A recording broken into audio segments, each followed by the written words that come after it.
Assalamualaikum warahmatullahi wabarakatuh. Sebagai makhluk sosial, kita tidak bisa hidup tanpa bantuan orang lain. Sejak kita lahir bahkan hingga kita meninggal nanti, tentunya kita membutuhkan bantuan orang lain. Maka dari itu kita harus menjaga hubungan baik dengan sesama, terutama dengan tetangga. Berikut ini adalah beberapa adab bertetangga yang perlu kita aplikasikan dalam kehidupan kita sehari-hari. Nah, ini ada 7 adab bertetangga dalam Islam beserta dalilnya. 1. Bersikap baik. Kepada tetangga hendaknya kita selalu bersikap baik agar hubungan yang terjalin pun semakin hangat dan akrab. Hal ini juga telah diperintahkan langsung oleh Allah Subhanahu wa Ta'ala dalam Al-Qur'an, yang artinya, beribadahlah kepada Allah dan jangan kamu mempersekutukannya, dan berbuat baiklah kepada 2 orang ibu bapa, karib kerabat, anak-anak yatim, orang-orang miskin, tetangga yang dekat dan tetangga yang jauh. Quran Surat An-Nisa ayat 36.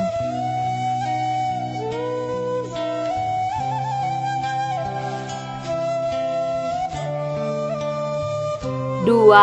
Tidak menghalangi bangunan tetangga. Nah, dalam bertetangga tentu kita akan memiliki bangunan rumah yang saling berdampingan. Bahkan beberapa rumah juga berdempetan. Sebagai tetangga yang baik, hendaknya kita tidak menghalangi tetangga untuk membangun rumah atau menghalangi udara dan sinar matahari ke rumahnya.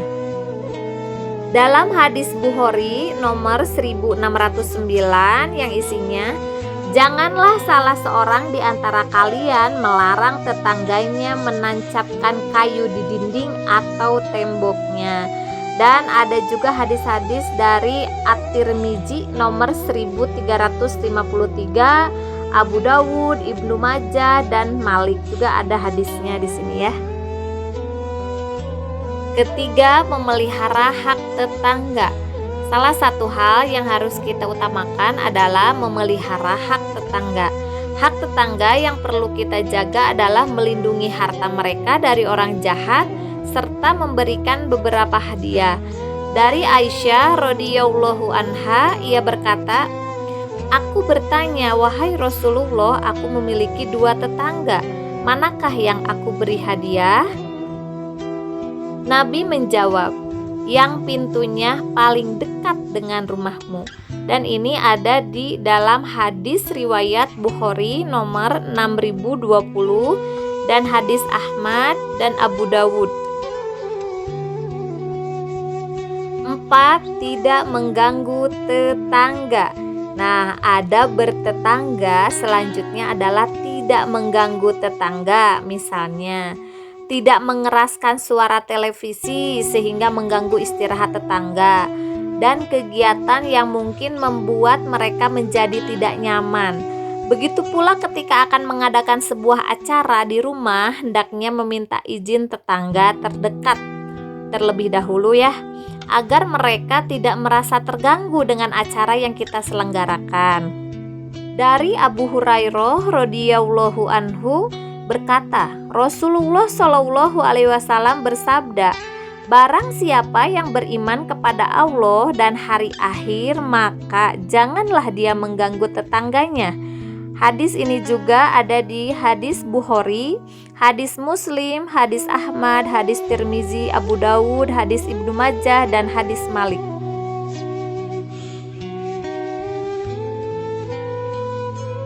5. Memberi makanan.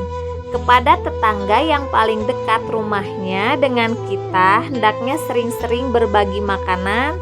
Dengan begini hubungan kita dengan tetangga akan menjadi semakin baik dan harmonis. Hal ini telah dicontohkan oleh Rasul kepada para tetangganya.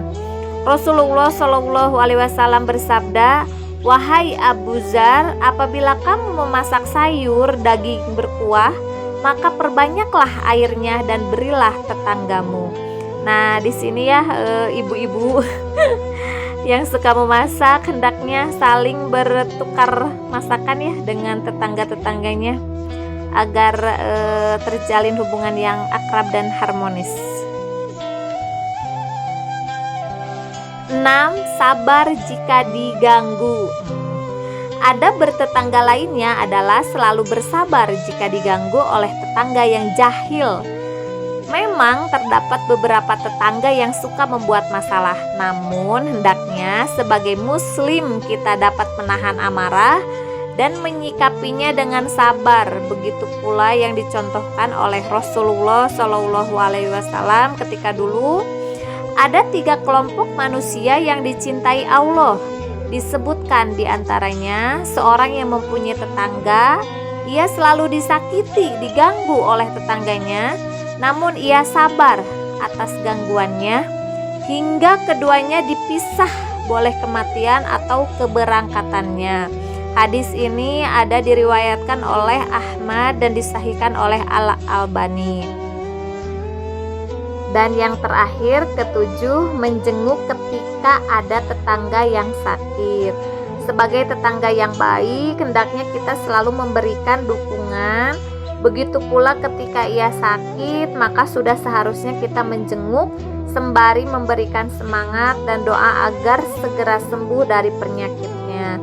Rasulullah SAW bersabda, apabila seseorang menjenguk saudaranya yang muslim yang sedang sakit, maka seakan-akan dia berjalan sambil memetik buah-buahan surga, sehingga dia duduk. Apabila sudah duduk, maka diturunkannya rahmat dengan deras oleh Allah.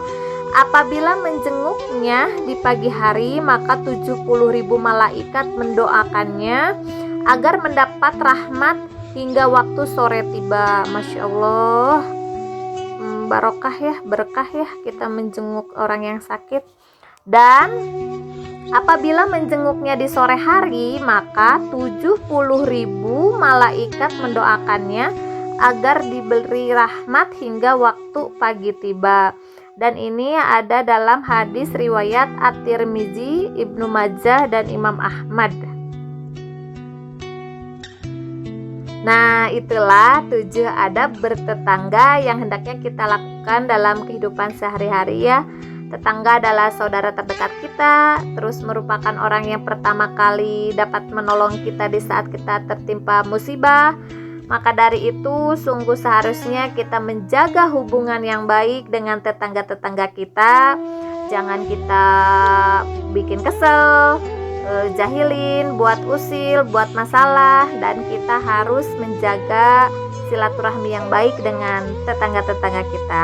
Oke teman-teman, sekian dulu dari saya. Terima kasih. Assalamualaikum warahmatullahi wabarakatuh.